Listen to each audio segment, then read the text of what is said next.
వీళ్ళని మేము దారిలో బొమ్మకల్ మా ఊరు వస్తుంటే దారిలో ఆపాం. వీళ్ళు రోడ్డు మీద నిల్చొని ఉన్నారు ఎండలో. ఎందుకు నిల్చున్నారని అడిగితే అక్క బస్ లేదు మాకు ఈ టైంకి, బస్ రావడానికి 2:30, 3 అవుతుంది. హాఫ్ డే స్కూల్స్, రోజు ఎండలో వస్తున్నారు వీళ్ళు. ఆటోలు దొరకవు, ఎందుకంటే ఫ్రీ బస్ కాబట్టి ఆటోలు వాళ్ళు పెట్టి డబ్బులు పెట్టి వచ్చే పరిస్థితులు సగం మంది ఇంకా సగం మందికి లేవు. ఈ పరిస్థితిలో వాళ్ళు ఈ అమ్మాయిలు అంగేవాళ్ళు. ఈ చిన్నోడిది ఒడిశాలు, మంగళ. ఇప్పుడు వీళ్ళిద్దరికి సమస్యలు ఉన్నాయి. స్కూల్ సమస్యలు ఒక్కటే కాదు, చిన్నోడు ఇప్పుడు వాళ్ళ ఊరి సమస్యలు కూడా చెప్పాడు మాకు. మీకు అక్కడ ప్రాబ్లమ్స్ ఏంటి? ఇప్పుడు మీ స్కూల్లో ఎందుకు రంగే పనులు స్టడీ లేదు అంటే పిల్లలు లేరు, 3 members 4 members, అంటే ఒక బస్ పోవడానికి ప్లేస్ లేదు, అంటే ఒక గ్రౌండ్ లో క్రికెట్ ఆడుకోండి. అంటే మీకు అసలు ప్లే గ్రౌండ్ అనేది కూడా లేదు. ఇప్పుడు స్కూల్ ప్రస్తుతానికి స్కూల్ ఎంతమంది ఉన్నారు స్టూడెంట్స్? 4 members 5 members ఉన్నారు అంతే.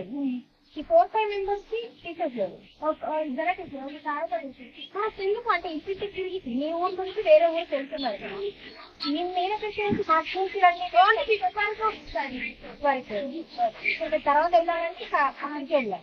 ఇప్పుడు నీకు 2:30కి వచ్చే బస్సు గంగకి వెళ్తుందా? వెళ్తాయి, కాకపోతే ఇక్కడ 30-30 ఫ్రీ అయితే 3:40, 3:30. అప్పుడు 2:30 వస్తే మా ఇక్కడ ఉండే 2:30, 2 వరకు. ఇప్పుడు మారింది టైం మారింది, మళ్ళీ ఇబ్బంది అవుతుంది. అక్కడ 1 వరకే ఉంటుంది. మరి మీకు ఇప్పుడు లంచ్ స్కూల్లో కాకపోతే నచ్చదు, మిడ్ డే మీల్స్ ఏమి నచ్చట్లేదు. ఎందుకు బాక్స్ అంటే బాక్స్ తీసుకెళ్ళే అంత పరిస్థితి వాళ్ళు ఎందుకు తీసుకొస్తున్నారు? అంటే ఎట్లా మంచిగా చేయరా వంటలు? అందరు చేసే అందరు తినే వాళ్ళకి నచ్చుతాయి, మాకు నచ్చాయి. ఎందుకంటే ఏమేమి పెడతారు అంటే ఎగ్స్ పెడతారా?